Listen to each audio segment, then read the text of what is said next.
এই গাইস আসসালামু আলাইকুম। তোমরা সবাই কেমন আছো? আশা করছি ভালো আছো। আমিও কিন্তু অনেকটাই ভালো আছি।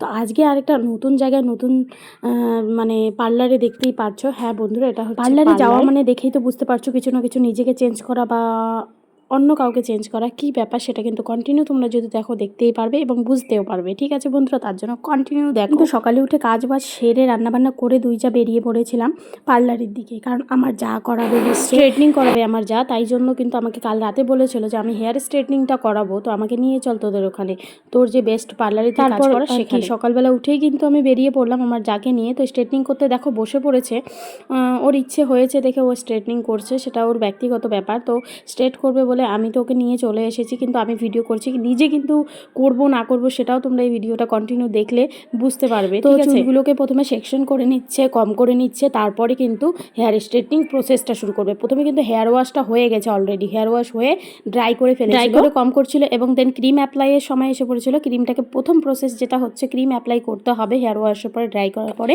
ক্রিমটা কিন্তু খুব ভালো মতো ভাবে একদম ছোট ছোট অল্প অল্প পার্ট নিয়ে করতে হয়। তো এই যে দেখতে পাচ্ছ ও কিন্তু ক্রিম অ্যাপ্লাই করছে। আমার ক্রিম অ্যাপ্লাই হতে না হতেই কিন্তু এদিকে বাচ্চা কান্না শুরু করে দিয়েছিল।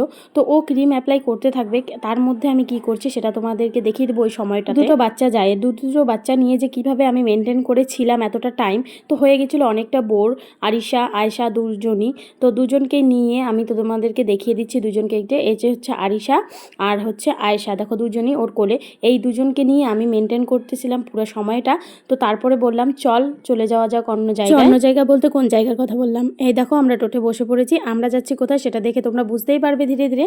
তো তার জন্য কিন্তু কন্টিনিউ দেখতে থাকবে। মনা একদম বিরক্ত হয়ে গেছিলো, যাই কারণে আমিও বেরিয়ে পড়েছিলাম আয়েশাকে নিয়ে। ও অ্যাপ্লাই করে ও প্রসেসটা কমপ্লিট করতে থাকুক, তারপরে বলছি। ফাইনালি আমি কিন্তু বাপের বাড়ি এসে পড়েছি। মনা দেখো ফ্রুট খাচ্ছিল, আসতে না আসতে ওর প্রচণ্ড খিদে পেয়ে গেছিলো। এতটুকু বাচ্চা নিয়ে স্ট্রেট করা মানে 6 ঘন্টা 7 ঘন্টা লাগে, তোমরা যেরকম প্রসেসটা জানো স্ট্রেটনিংয়ের। ও খেতে খেতে তোমাদের কিছু কথা বলি। আজকে যে স্ট্রেটনিংয়ের কথাটা তোমাদের প্রথমত বললাম যে আমিও স্ট্রেটনিং পার্লারে এসে কী চেঞ্জ হয়েছি আমি, তো বন্ধুরা আমি সেরকম কিছুই চেঞ্জ হয়নি, কারণ হচ্ছে অনেক ব্যাপার আছে যার কারণে আমি অত পয়সা এখন এই মুহূর্তে খরচা করতে পারবো না, যাই কারণে কিন্তু আমি স্ট্রেটটা করাই। কিছুদিন পরে করাবো, পয়সা তো আছে, একটু সময় হলে বা একটু ভালো সময় আসলে তারপরেই করাবো। তারপরে দেন খাওয়া দাওয়া করছে মনা, আর আমি এদিকে মায়ের সঙ্গে সবার সঙ্গে কথা বলে নিয়েছি। তারপরে চলে গেলাম সোজাসুজি পার্লারে। মনাকে ঘুম পাড়িয়ে দিয়েছিলাম। পার্লারে যা দেখতে পারলাম হেয়ারে যে ক্রিমটা অ্যাপ্লাই করেছিল সেটাকে ওয়াশ করে আবারও এবং ড্রাই করে এবার হবে প্রেসিংয়ের পালা, প্রেসিং করবে এবং তারপরে নিউট্রিলাইজার দিবে, তারপরে আবার ওয়াশ করবে, আবার স্ট্রেটনিং এর প্রসেসটা কিন্তু অ্যাকচুয়ালি অনেকটা লম্বা হয়। ঠিক আছে, এখন সময় বেজে গেছিলো 4টা হয়ে গেছিলো, তার মধ্যেও কোনো কাজ হয়নি। আমরা সকালে এসেছিলাম